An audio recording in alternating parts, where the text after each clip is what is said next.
Welcome to the Knockout Zone where boxing is the language that we speak. Today I want to talk about champions that had to go through difficult contenders in order to stay champion.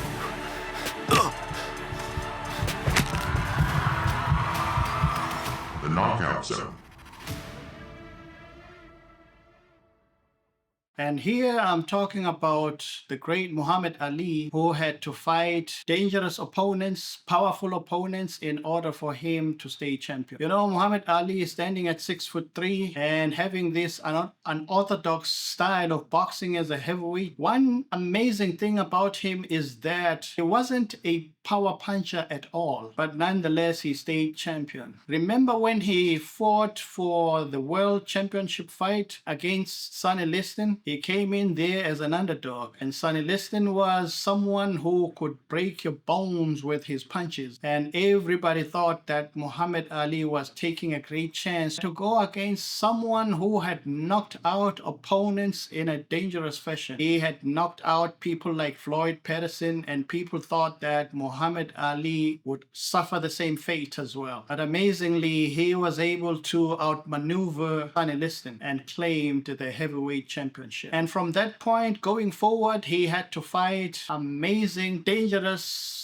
punches in the division. I'm talking here about people such as Any Shavers. When you look at him fighting against Any Shavers, you know, he straight from the onset, he played around touching Any Shavers' head, and from the look of things, he thought that he was going to win easily against Any Shaver. But Any Shavers rocked him with heavy punches that almost saw him going down. But because he was such a wise champion and he was someone that could take a punch, he survived Any Shavers' punches and he won the fight against Any Shavers. Think about Joe Frazier. He fought against Joe Frazier 3 times, and all those fights were grueling fights. And Joe Frazier is a great champion with a dangerous left hook. And I remember one time in Madison Square Garden, Joe Frazier was able to catch Muhammad Ali with the left hook that saw Muhammad Ali go down for the first time. But nonetheless, he stayed champion and he was able to come back the next time and defeat Joe Frazier. So that is why I'm saying he's one of those champions who had to fight the champion to become champion. Think about Kenny Norton, a man that gave him toughest or one of the toughest fights that he ever had in the boxing ring. He just seemed unable to penetrate Kenny Norton's style, but in some way he was able to get a win over Kenny Norton. So what I'm saying here is, in order for him to stay as the champion, he had to fight against difficult,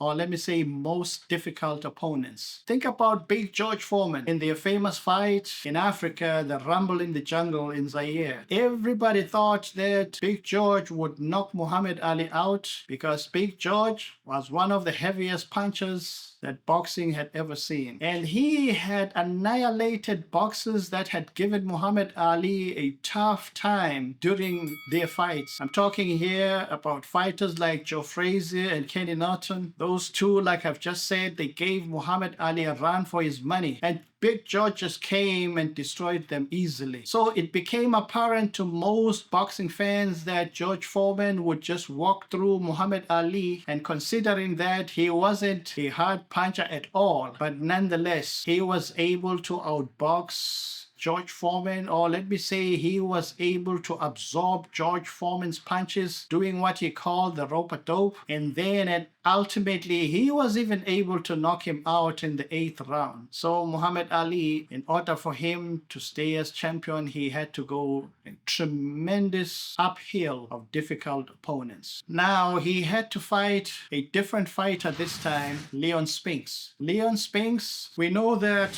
during their first fight he won the fight against Muhammad Ali, and Muhammad Ali had to come for the second fight, and then he won that fight. But the most important thing to notice here is that here he was standing against someone who was very fast. We know that Ali was fast himself, but Leon Spinks was very quick in the ring, and Muhammad Ali still had to deal with that. And that is why I believe that Leon Spinks was able to defeat Muhammad Ali in their first fight, and Muhammad Ali had to go back to the drawing board and find a way to defeat this quick fighter who was standing in front of him, Leon Spinks. That is how he came back and defeated Leon Spinks in their second fight. Think about Henry Cooper. Henry Cooper, the British boxer, he had a tremendous left hook that he landed, if I'm not mistaken, during the 4th or the 5th round that dropped Muhammad Ali. And Muhammad Ali had to come back and win that fight. It wasn't easy, but fortunately for him, Henry Cooper had all those cuts in his eyes and the referee jumped in and stopped the fight. And amazingly, Muhammad Ali had predicted even the round that he was going to stop Henry Cooper at, and it happened just like that. It wasn't an easy fight, but he won it. George Chuvalo is one of the fighters that gave Muhammad Ali a tough fight. Why? Because he just couldn't knock him out, no matter what he did. So George Chuvalo is one of the fighters that gave Muhammad Ali a run for his money. You know, he was a tough fighter. Muhammad Ali had to fight wisely in order for himself to defeat George Chuvalo. Bob Foster had a tremendous jab, just like Muhammad Ali himself. So they got into a jabbing battle, and Muhammad Ali had to find a way to knock Bob Foster out. But it wasn't an easy fight, because at some point Bob Foster did land his heavy right hands on Muhammad Ali. And we know that Muhammad Ali pretended like he was going down, but because he was so good in taking a punch, he just didn't go down, and he came back and he knocked Bob Foster out. That wasn't an easy fight, but he was able to win it. And later in his career, he fought two champions that I think it was a mistake for him at that point to go against those champions. And here I'm talking about Larry Holmes and Trevor Berbick. They both defeated him, but nevertheless, he had gone past his prime when he met them. Nonetheless, what I am saying is the road towards championship and towards maintaining a record of being a great champion for Muhammad Ali was not an easy one. He had to go through all those difficult champions in order to stay champion. Like I have said, you've got to beat the champion to be the champion.